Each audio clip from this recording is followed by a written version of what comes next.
Ontem à noite, o Alexandre de Moraes deu 48 horas. Então, eles têm hoje, têm amanhã, até amanhã, final da tarde, começo da noite, para os advogados explicarem que história é essa do Bolsonaro se hospedar ou se refugiar-se na Embaixada da Hungria.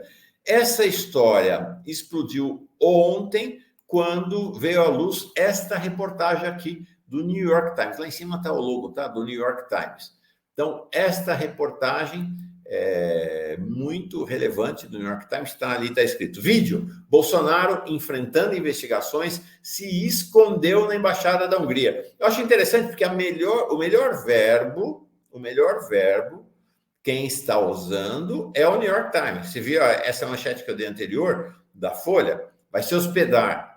E, em geral, é isso. Visita, hospedagem. O New York Times usou o verbo correto, né? Foi se esconder na Embaixada da Hungria. E aí segue. Imagens de câmera de segurança obtidas pelo New York Times mostram que o ex-presidente do Brasil passou 2 noites na Embaixada da Hungria em um aparente pedido de asilo, ou pelo menos num ensaio de pedido de asilo, né?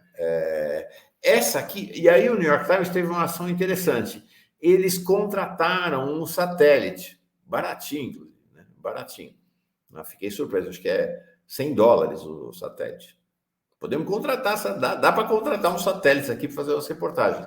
Então, eles com esse satélite, então vocês estão vendo lá, Parked Car Scene, February 13, satélite imagem. Ou seja, o Bolsonaro chegou lá no dia 12 à noite, aquela imagem ali embaixo, circulada, é o carro dele estacionado. Então, a gente vê este formato, esse prédio todo é a Embaixada da Hungria, lá no alto, Entrance Gate, o portão de entrada, e aqui guest apartments, ou seja, a área para receber visitantes, lá que Bolsonaro ficou escondido, abrigado, alcovitado, lá na Embaixada da Hungria. Será que eles cobraram hospedagem? Né? E o New York Times, então, soltou vários vídeos das câmeras de segurança. Eles não contaram o pulo do gato. Como é que eles conseguiram a imagem da câmera de segurança? Será que foi a CIA? Será que foi a NSA? Será que foi alguém da segurança da embaixada húngara inconformado? Sabe lá, né? Mas conseguiram. Tá aqui as imagens. Então, aí é o Bolsonaro chegando de carro, aí ele ao lado do embaixador húngaro. Eu vi um depoimento, inclusive, do repórter do New York Times, que comandou a apuração, tá lá o Bolsonaro entrando. Eu vi um depoimento do repórter dizendo que o embaixador húngaro, porque eles têm as cenas das 48 horas, né? Tem as cenas de tudo. Que ele estava extremamente nervoso ontem, antes da chegada do Bolsonaro. Estava extremamente nervoso. Tá aí, então, as imagens do Bolsonaro lá na Embaixada Húngara. Pois bem, este gesto dele se esconder na Embaixada Húngara, como eu disse, mudou a posição de alguns dos mais importantes advogados do país, advogados do campo progressista, mas que eram contra, exceto um deles, dos que eu vou colocar aqui agora, exceto um deles, contra a decretação de prisão preventiva do Bolsonaro. Então, vamos lá. Pedro Serrano, Cacai e Fernando Augusto Fernandes. Apenas o Fernando Fernandes vinha defendendo a ideia de que já havia possibilidade, já havia fatos suficientes para a prisão do Bolsonaro. Nem o Pedro Serrano, nem o Cacai defendiam esta tese até agora. Ambos eram contra a prisão do Bolsonaro. A gente viu a prisão preventiva, né? A preventiva do Bolsonaro. A gente viu, inclusive, ambos falando aqui na programação da Fórum sobre esse assunto. Pedro Serrano, o que disse Pedro Serrano ontem num tweet? Quem me acompanha nas redes sabe de minha visão crítica do excesso de prisões preventivas no Brasil, inclusive de minha crítica à ideia de prender preventivamente Bolsonaro, o que me parecia uma hipótese abusiva e inconstitucional. Então é isso, ele vinha até ontem defendendo que não era para prender preventivamente o Bolsonaro. Agora aparece a surpreendente notícia de que ele teria estado recentemente por 2 dias na Embaixada da Hungria, depois das cautelares, né, das medidas cautelares decretadas pelo STF. Tentativa de fuga é hipótese clássica de preventiva. Vamos aguardar as apurações e a defesa de Bolsonaro, mas, sem dúvida, caso verdadeiro o fato, aumentaram muito as chances dele ser legitimamente preso. Ou seja, uma mudança de posição. Não é que o Pedro Serrano mudou de posição. Os fatos, né, fizeram com que ele traga esse entendimento. Até agora não tinha nada que justificasse a preventiva, agora ele rompeu, ele infringiu as medidas cautelares que haviam sido decretadas pelo STF. Ele ontem também falou o seguinte, que ele considera que a hipótese da tornozeleira eletrônica, porque ele fala, tornozeleira eletrônica com prisão domiciliar é prisão também.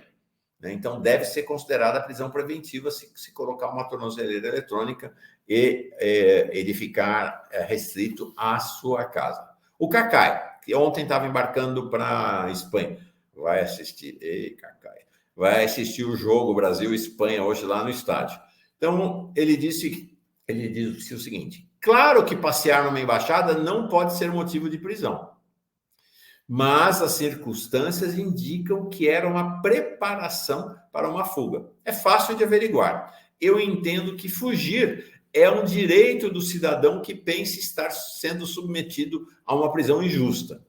O ministro Pertence tem um lindo voto nesta linha, mas a jurisprudência mudou e hoje é motivo de prisão preventiva. Então, veja que no caso do Cacai, ele defende, na visão dele, de que nem a tentativa de fuga deveria ser motivo de prisão preventiva, que é um direito do acusado de tentar a fuga. Mas ele reconhece, a jurisprudência no STF não é mais essa, a jurisprudência é a de que tentativa de fuga, como ele e o Serrano expressaram, é hoje motivo de prisão, sim. Então, é isto. E o Fernando Augusto Fernandes, que ele, diferentemente dos outros dois, já vinha defendendo a prisão preventiva. A determinação do ministro Alexandre de Moraes de impedimento de deixar o país e recolhimento do passaporte foi substitutiva à prisão, por ser medida menos gravosa e agora ela foi desrespeitada. Isto pode gerar o imediato recolhimento à prisão por descumprimento das medidas alternativas à prisão preventiva. Ou seja, só não foi decretada a prisão preventiva na visão do Fernando Augusto Fernandes porque o Alexandre de Moraes, o STF, entendeu que poderiam se adotar medidas alternativas à prisão preventiva para que não fosse algo tão drástico quanto ela. Só que agora ele desrespeitou essas medidas. Então, na visão do Fernando Augusto Fernandes, tem sim motivo, e no caso dele, ele nem considera a hipótese da tornozeleira. Ele acha que há motivo para decretar efetivamente a prisão preventiva. A Mariane pergunta, se o Trump fosse presidente, será que esse material teria vazado? Provavelmente sim, Mariane, porque o New York Times é de oposição ao Trump. O New York Times é um jornal de oposição ao Trump. Então, é isto. A Liane diz, Bolsonaro fugiu, voltou porque viu que não havia ordem de prisão para ele. Nós vamos falar exatamente sobre isso, Liane. Este é o ponto, mas já falamos disso logo. Deixa eu trazer a posição do Augusto de Arruda Botelho.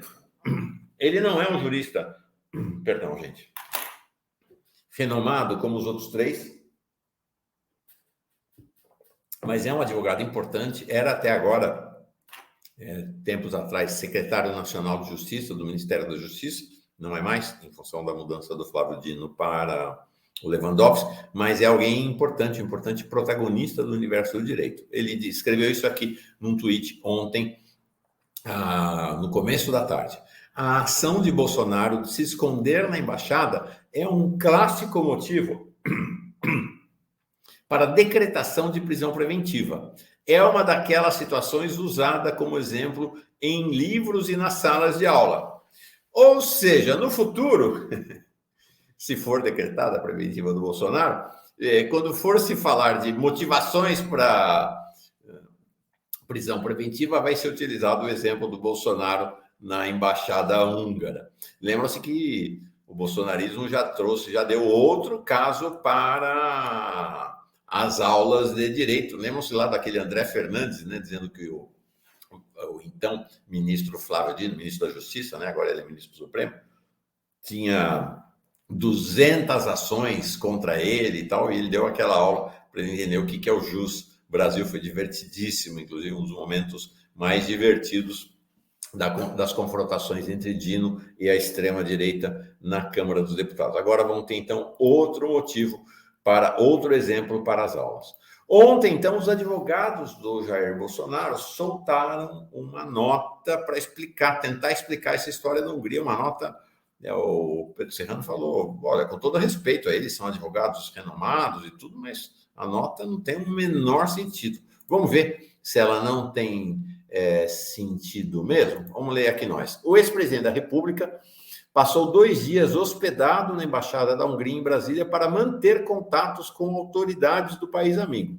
Como é de conhecimento público, o ex-mandatário do país mantém bom relacionamento com o premier húngaro, extrema-direita, claro, com quem se encontrou recentemente na posse do presidente Javier Milei de Buenos Aires.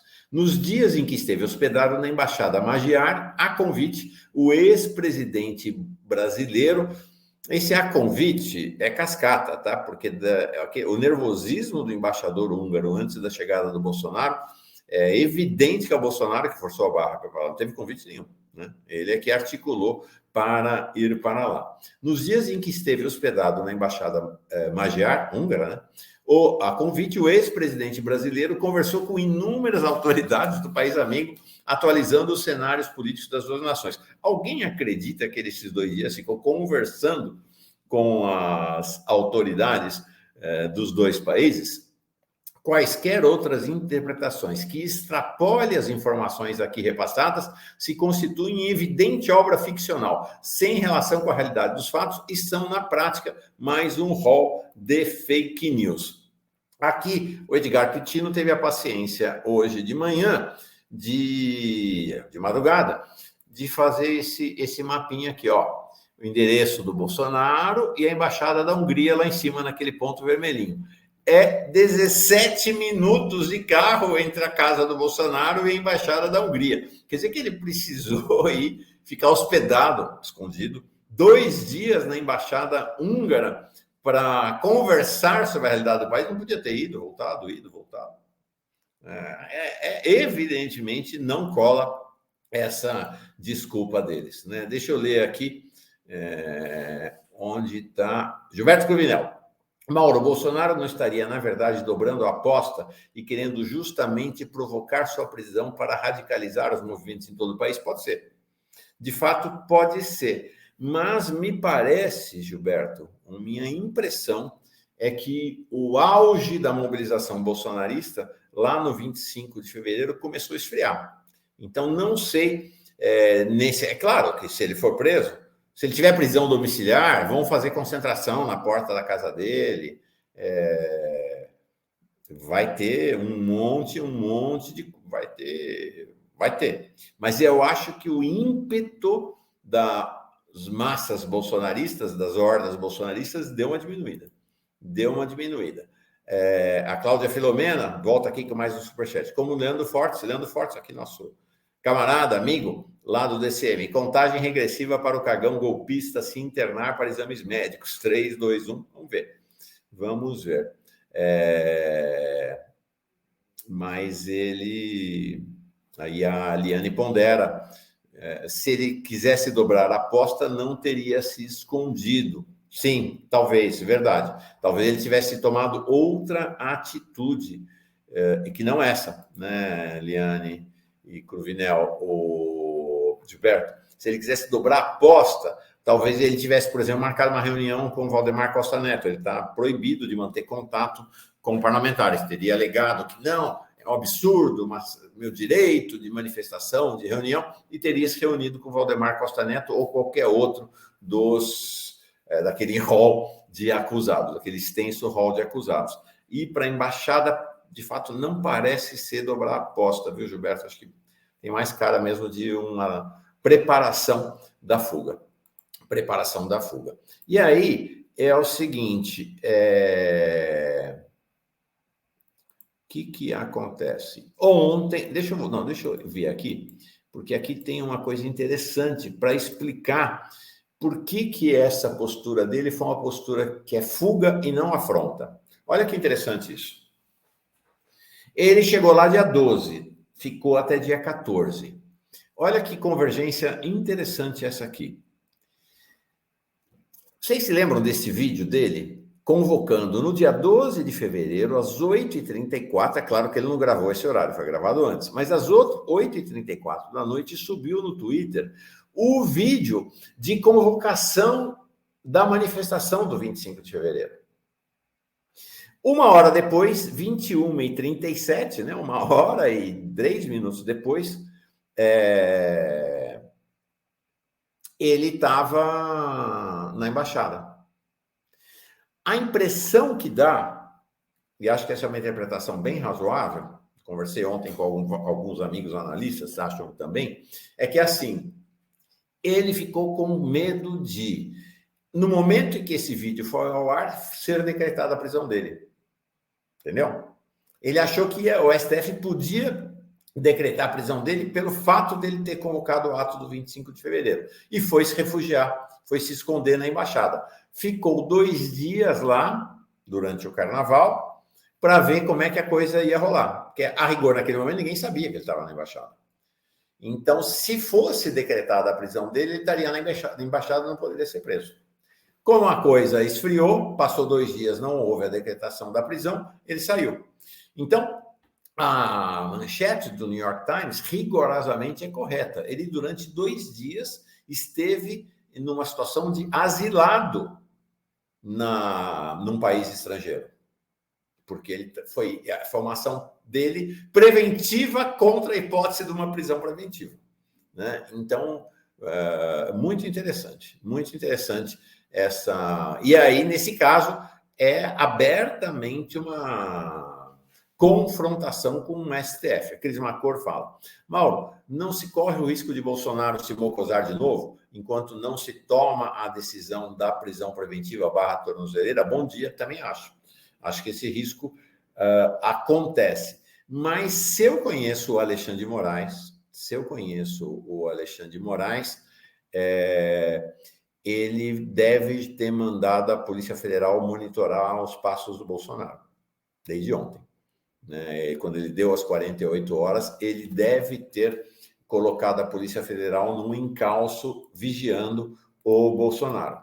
Tá? Imagino que isso esteja acontecendo desde ontem.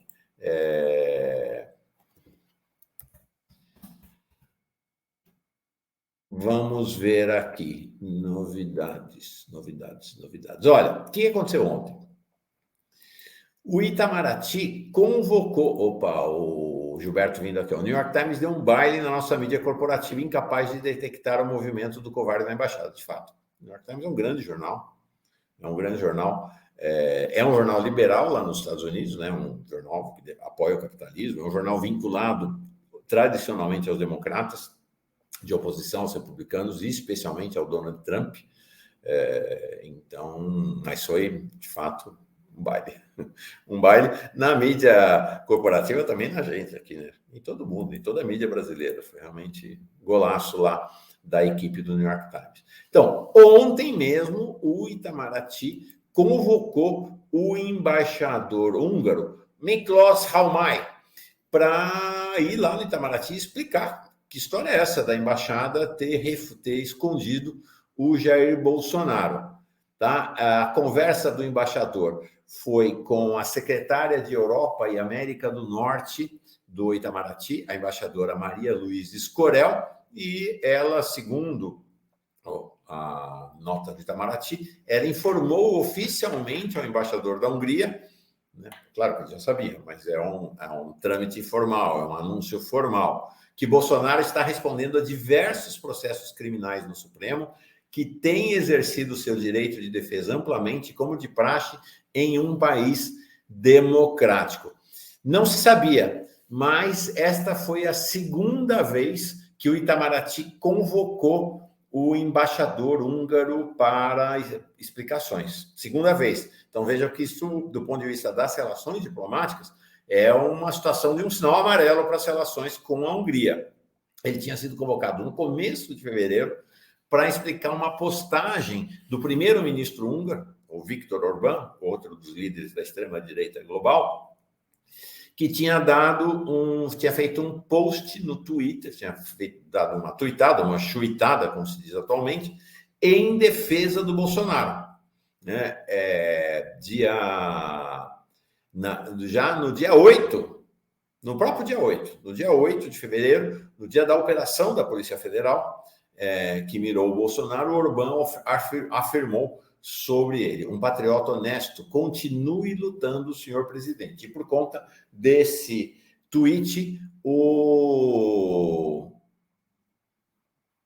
Itamaraty já havia convocado o embaixador húngaro. Então, a relação entre os países é uma relação que já começa a ter problema, né? Já começa, de fato, a ter problema a relação entre os dois países. Deixa eu baixar algo aqui que acho que vocês vão gostar muito de ver. Eu já devia ter baixado mais cedo, mas a ausência da Rebeca me deixou também um tanto desnorteado. Falta que faz a Rebeca. Vou mostrar uma coisinha para vocês aqui muito interessante. Tá aí, já mostro já. Então, vamos lá. Ainda sobre esse caso. Bom, aqui a notícia, né, de que ele deve receber a tornozeleira eletrônica. Desculpa, está girando aqui ao contrário, tá? Essa é a notícia. E o Ministério, o Itamaraty, então, chamando o embaixador. E aí é o seguinte: a história da extrema-direita do Viktor Orbán com o Bolsonaro é antiga. Em 2022, inclusive, é um caso que já havia estressado as relações entre os dois países. Em 2022, a Hungria, o governo húngaro, absolutamente irregular isso do ponto de vista das leis internacionais. Uma coisa é o Viktor Orbán, eventualmente, mas mesmo assim esquisito, né? Mas o governo húngaro ofereceu ajuda para a reeleição do Bolsonaro em 2022. E isso está registrado oficialmente. Oficialmente. A ministra da Mulher, na época, que é a famosa... Não era a Damares mais. A Damares já tinha saído para ser candidata a senadora. A famosa Cristiane Brito, ela tinha ido à Hungria participar de uma conferência internacional da extrema-direita. Conferência Internacional sobre Liberdade de Religião ou Crença. Cascata, né? Para ele só tem liberdade de religião se for cristão. Então, ela esteve lá. E aí, num despacho, numa reunião oficial com o governo húngaro, ela recebeu oferta de apoio à reeleição de Bolsonaro, algo que, do ponto de vista das leis internacionais, é absolutamente legal. Absolutamente legal. Vocês lembram a encrenca que foi a questão da interferência russa na eleição dos Estados Unidos, na eleição passada, né, em que o governo russo aparentemente teria apoiado o Trump. Não deu em nada, mas foi um escândalo. Então, ela teve uma conversa com... Quem que ela teve uma conversa? Ela teve um encontro com o chanceler húngaro, né? Não com o presidente, o Péter Szijjártó, lá em Londres. Desculpa, eu falei que foi na Hungria, em Budapeste, não foi não, foi em Londres. Neste encontro, este premier, que solicitou o encontro com ela, disse que... olha o texto dela, o relato oficial. Em segundo lugar, ele teria proposto a reunião bilateral por causa desses temas aí. Ele diz: os dois países compartilhavam a mesma visão sobre a família. Dois países, vírgula, né? A extrema-direita brasileira e a extrema-direita húngara. E aí, Ela relata assim: em segundo lugar, devido ao interesse em saber mais do cenário eleitoral, ele questionou se haveria algo que o governo húngaro poderia fazer para ajudar na reeleição do presidente Bolsonaro. Um escândalo. Um escândalo. Então, vocês veem que essa história da Hungria com o Bolsonaro e o bolsonarismo é antiga e acho que estressa as relações entre os dois governos. Tá aqui, ó. Gilberto Cruvinel. O New York Times certamente teve ajuda da CIA no monitoramento dos passos do covardão. O aliado de Trump está no radar do governo estadunidense. A CIA lá hoje responde à administração Biden. Não sei se é CIA, se é NSA, mas é muito estranho realmente como é que o New York Times conseguiu imagens das câmeras de segurança da embaixada húngara. Se não foi alguém, não sei se a segurança da embaixada húngara é feita por uma empresa brasileira e alguém nessa empresa brasileira, ou essa hipótese do Cruvinel, né, de ter sido algum serviço de informação do governo dos Estados Unidos, a CIA ou a NSA. Agora, o satélite não, né? O satélite é um satélite comercial que eles contrataram para fazer as imagens lá do alto, tá? O Edgar Ptino tem uma outra, eu acho que foi a própria embaixada da Hungria que vazou as imagens. Mas por que uma embaixada, a não ser que seja alguém que não seja de extrema-direita, porque que interesse o governo húngaro teria em divulgar essas imagens que, evidentemente, causariam um enorme constrangimento ao governo húngaro, como causou, né? Então, não sei, vamos ver, essa história aí, vamos ver, um dia será revelada, será?